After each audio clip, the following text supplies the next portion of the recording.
Hello, all you wonderful Rise of Kingdoms players out there. This is Dragothien here.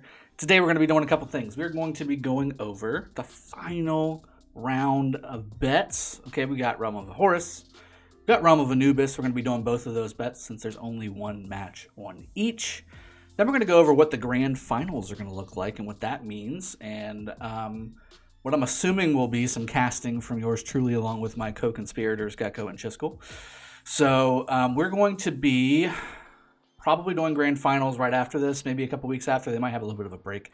I don't know. But let's get into the betting really quick. Then we're also going to talk a little Chandra as well, because why not? I got a load of heads back for my maxing of Chandra on my main account. I'll go ahead and walk you through that too. So first off, this is for Realm of Horus. This is K374, formerly SFS, which you don't see in the list there anymore because they've been K374 for quite some time. They put on a show against Snow. How about that? 54,000 to 43,000. That was a sound beating, and Snow beat some pretty sizable players inside of this Osiris League playoffs. So K374 is no joke. Let's just put it out there right now. They are no joke. On the opposite side, we've got OV, who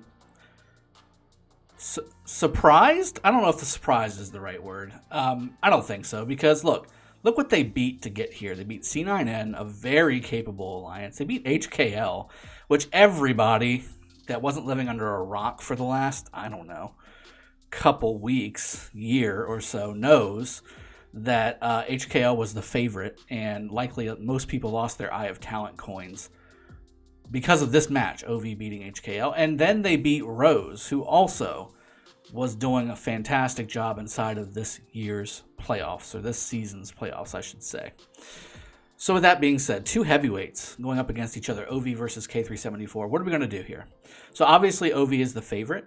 I think that this is really an even match. I'm not really sure why the betting is so skewed towards OV. I think this is more of an even match than I've seen throughout these playoffs, with K374 and OV being the finalists. I mean, look at all these matchups. These are pretty even, 41 to 40. K374 kind of blew out Snow a little bit, which was surprising. Over 11,000 point difference. Beating Lig, which was a little bit more understandable. But look at OV versus Rose, very close. OV versus HKL, even closer. And then OV versus C9N, pretty close too. I gotta go with the underdog, right? I've got 1,800 coins roughly. I've pretty much bought out the shop already. So these are just coins for show. But for you, if you need some coins and you need more than what you've got, a substantial amount more, I would put them all on 374. They're capable of winning. And I think they've shown that. In fact, I'll go ahead and put whatever I just got here on them as well. Can't take them to the grave with you, right? So everything I got, I'm going to put them on 374 just because of the bet. Look at the odds. It's almost 3-1. That's insane for how, in my opinion, how even this matchup is. So the bet is definitely on K374. I think either one of these alliances can win this thing, and hot damn, how about that? Who saw OV coming back after their Season 1 victory, their Season 2, I don't want to say failure because they went pretty deep in the playoffs as well, but didn't ultimately make it to the finals. And then coming back to Season 3 and being in the finals, very strong showing for OV. And then K374 really kind of out of nowhere. So I'm very impressed with both of these alliances for being in the finals, and I think either one of them can win. I can't wait to see who does. That's going to be very good. Let's jump over to the other, if I can find it. There it is. This is for Realm of Anubis. Now, these are both alliances in the same kingdom. They're both 636, so that says something about the strength of this kingdom. Sorry for those of you that are in KVK with these guys. It's pretty substantial.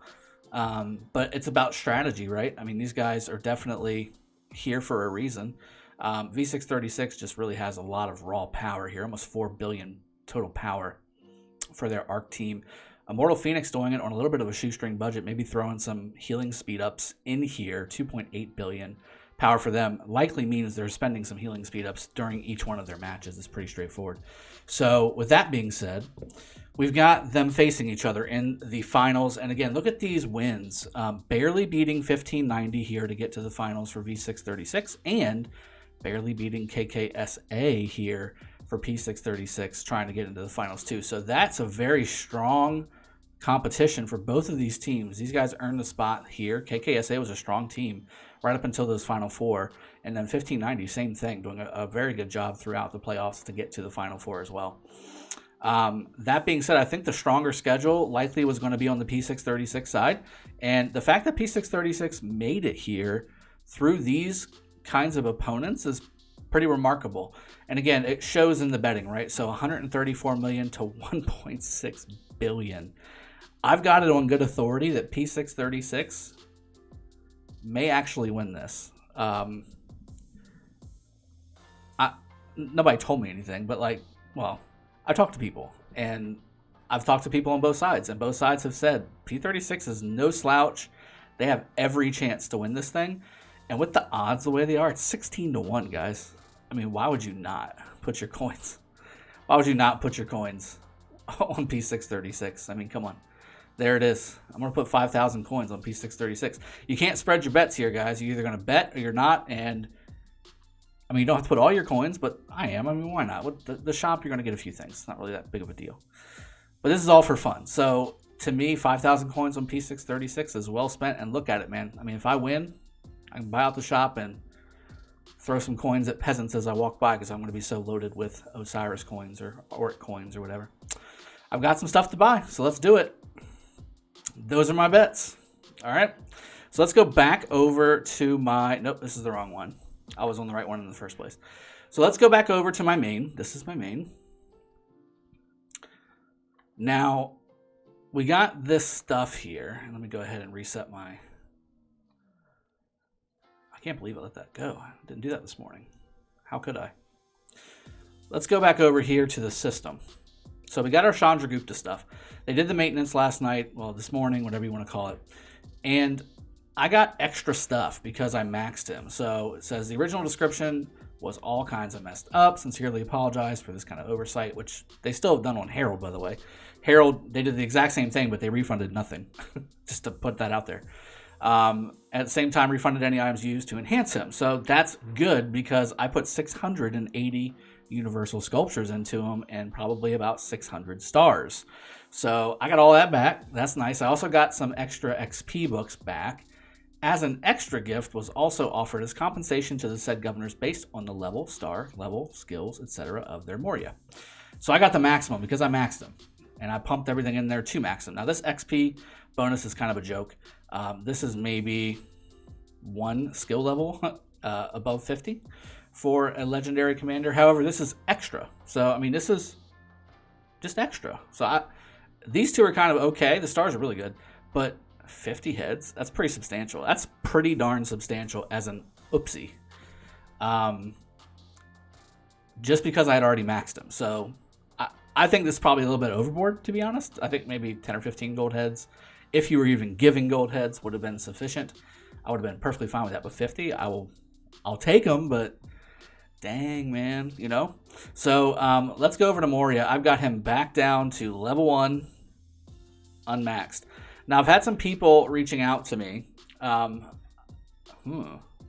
This is interesting. So I've actually got 10 free heads because... Wait, hold on. This isn't right. So I only got 10 sculptures, I think. Yeah, I only got 10 sculptures for him, and he's already summoned.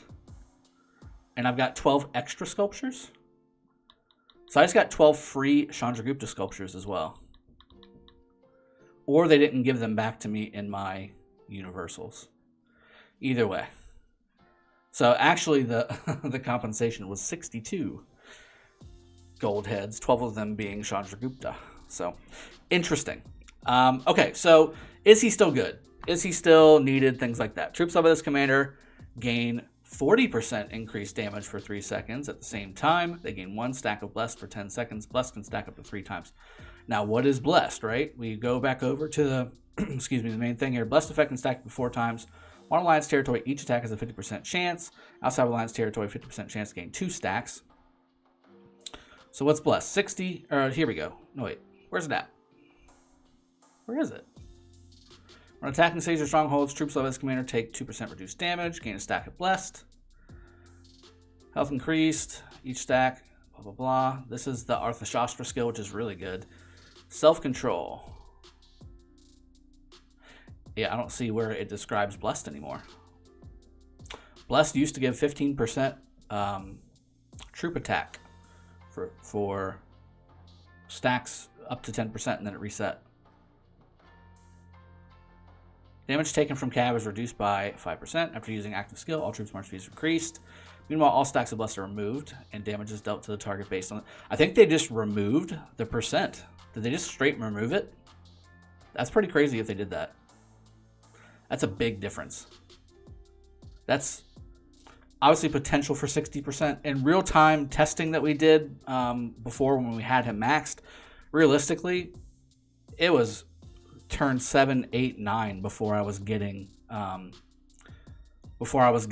stacks to be 60%, and that would just reset after I cast a skill. So, I mean,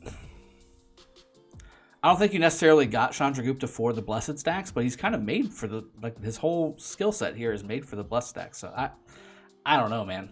That seems kind of rough. I don't see it described anywhere. It used to be here, I think. Blessed gives you 15% cav attack, or not cav attack, but Blessed gives you 15% troop attack for each stack. Now it looks like Blessed is just for the nuke here on the back end.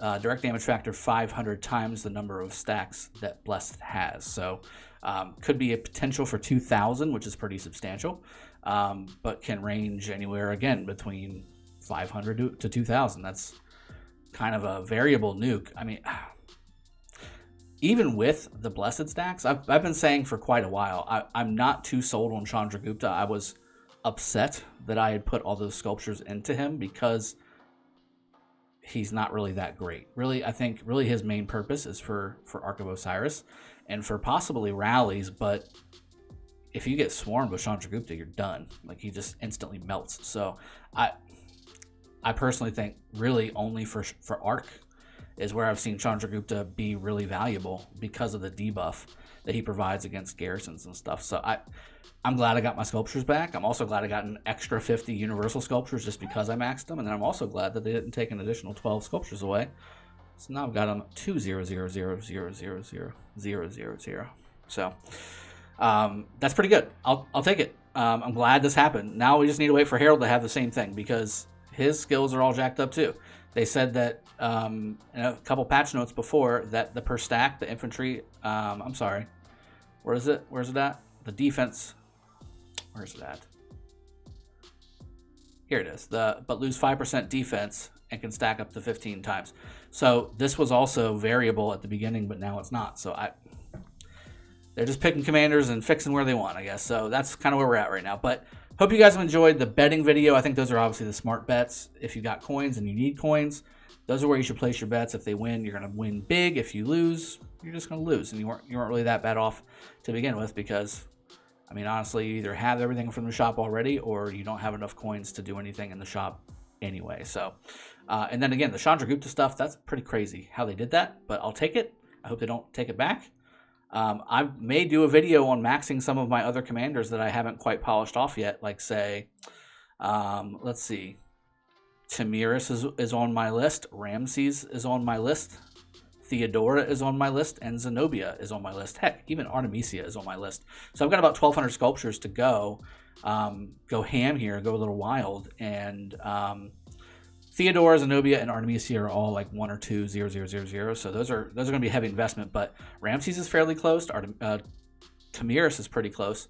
And heck, even Mulan wouldn't be a bad investment for middle fights and things like that and open field fights, which I tend to do mostly is open field fights and rallies. So not bad at all. Hope you guys have enjoyed. I'll see you guys next time. Cheers. Have a good one. See y'all next time.